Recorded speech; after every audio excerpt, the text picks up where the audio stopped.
Sementara itu kakak almarhumah Vina, korban pemerkosaan dan pembunuhan di Cirebon tahun 2016 silam, tetap meyakini 3 DPO pembunuh sang adik yang masih bebas berkeliaran.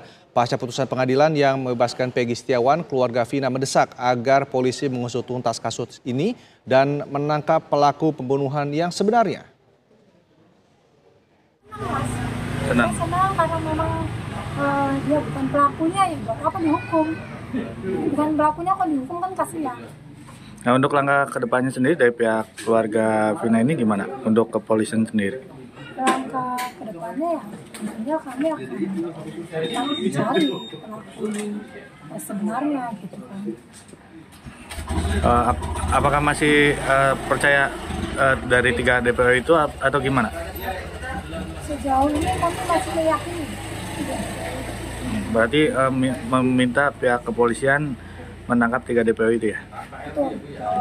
Saya pribadi kepada Pak Diana, saya sangat mengharapkan dia untuk muncul untuk keterangan juga karena memang dari awal itu keluarga semuanya menyerahkan ke Pak Diana. Kapolri Jenderal Polisi Listio Sigit Prabowo menanggapi putusan Pengadilan Negeri Bandung yang mengabulkan permohonan pra-peradilan Peggy Setiawan. Pada dasarnya, Polri menghormati keputusan pengadilan. Tentunya kan kita harus menghormati putusan pengadilan. Jadi saya kira tadi juga sudah disampaikan oleh Polda Jawa Barat ya, melalui Kabitumasnya. Untuk langkah selanjutnya tentunya akan menunggu hasil lampiran dari keputusan ataupun tembusan dari putusan tersebut untuk supaya bisa ditindaklanjuti. Oke, berarti penyelesaian kasusnya bagaimana Pak kalau? Ya, tentunya itu akan didalami isi dari keputusan tersebut apa, karena ini kan terkait dengan sah tidaknya penetapan sebagai tersangka dan mungkin hal-hal lain. Saya juga belum tahu isinya apa. Yang jelas akan segera ditindaklanjuti. Sementara Komisi Kepolisian Nasional atau Kompolnas akan mengevaluasi peraturan Kapolri atau Perkap dan peraturan kepolisian atau Perpol tentang manajemen penyidikan. Evaluasi ini untuk merespon dikabulkannya permohonan pra-peradilan Peggy Setiawan atas status tersangka yang disematkan Polda Jawa Barat. Kami dari Kompolnas tentunya ada 2 sisi. Di satu sisi bagaimana evaluasi penanganannya, di sisi lain juga evaluasi tentang Perkap dan Perpol. Karena aturan itu tidak harga mati. Itu terus dievaluasi sesuai dengan perkembangan yang ada. Jenis kasus tidak bisa dipukul rata. Satu Perkap dan Perpol tentang manajemen penyidikan, ini tidak bisa semua kasus disamakan. Ada perbedaan. Oleh sebab itu kami melihat dari sisi sana. Sidang pra-peradilan Pengadilan Negeri Bandung, Jawa Barat memutuskan status Peggy Setiawan sebagai tersangka dinyatakan gugur. Polda Jawa Barat dianggap tidak memiliki alat bukti yang cukup untuk menjadikan Peggy sebagai tersangka. Selain itu, status DPO yang juga dianggap hakim tidak syah.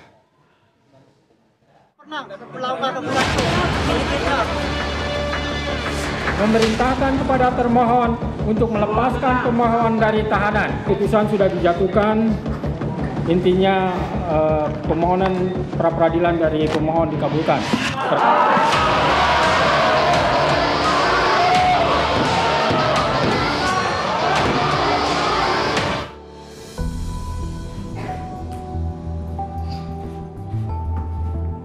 Sidang pra-peradilan yang digelar di Pengadilan Negeri Bandung, Jawa Barat memutuskan Peggy Setiawan bebas.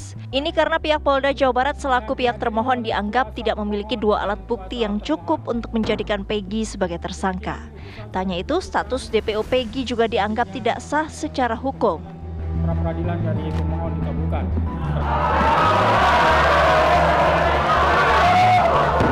Kini Peggy telah diputus bebas, namun sepertinya sejumlah masalah tak begitu saja dianggap tuntas.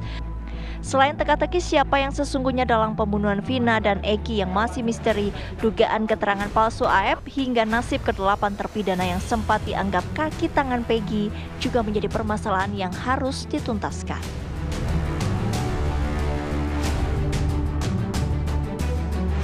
Pak Kapolri pun sudah memberikan testimoni bahwa kerja penegakan hukum atau pengungkapan kasus pada tahun 2016 tampaknya tidak begitu disiplin terkait dengan azas-azas saintifik. Karena itu, lakukan eksaminasi ke hulu untuk melakukan review seberapa jauh kerja saintifik itu sudah atau belum dilaksanakan secara optimal. Dan boleh jadi di situ justru akan ditemukan alat bukti baru atau novum. Betapa indahnya menurut saya ketika peninjauan kembali yang berpotensi mengubah 180 derajat nasib para terpidana, justru bermula dari alat bukti baru yang ditemukan oleh Polri sendiri. Ketimbang menunggu para terpidana berkerut dahi, berpeluh-peluh, mencari alat bukti susahnya luar biasa, Polri yang justru dengan kebesaran jiwanya menemukan alat bukti itu. Kerja saintifik menurut saya selama ini dalam perbincangan di TV1 saya meninjau ada 3 persoalan. Sperma yang tidak diuji DNA, hasil otopsi, kemudian rekaman CCTV yang tidak dibuka. Tapi hari-hari belakangan ini muncul pemikiran saya tentang betapa pentingnya pihak Polda Jabar buka-bukaan tentang bukti komunikasi elektronik para pihak pada malam itu. Prapit ini kan hanya menggagalkan si Peggy ini sebagai tersangka. Dari kebiasaan yang dulu-dulu tuh. Penyidik itu biasanya menggampangkan itu.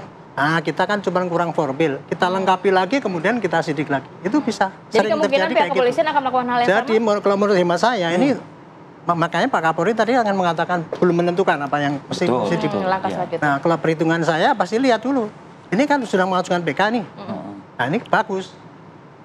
Dan putusan Prapit ini saya sudah sangat bagus bagi saya karena menuju ke arah cerahnya kasus yang selama ini kan debatable ini. Yang benar itu yang dulu apa yang sekarang ini kan gitu. Nah, sudah saat langkah menang Prapit itu entry point untuk ke PK.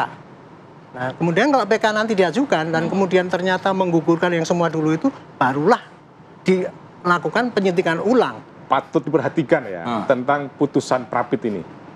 Batal demi hukum karena belum pernah diperiksa sebagai calon tersangka. Yang itu merupakan posita dari putusan MK 2115. Jadi kan sederhana sekali. Belum pernah diperiksa sebagai calon tersangka. Kalau mau konservatif, ya diperiksa ulang saja. Kemudian ditetapkan menjadi tersangka, karena apa putusannya begitu kan gitu loh.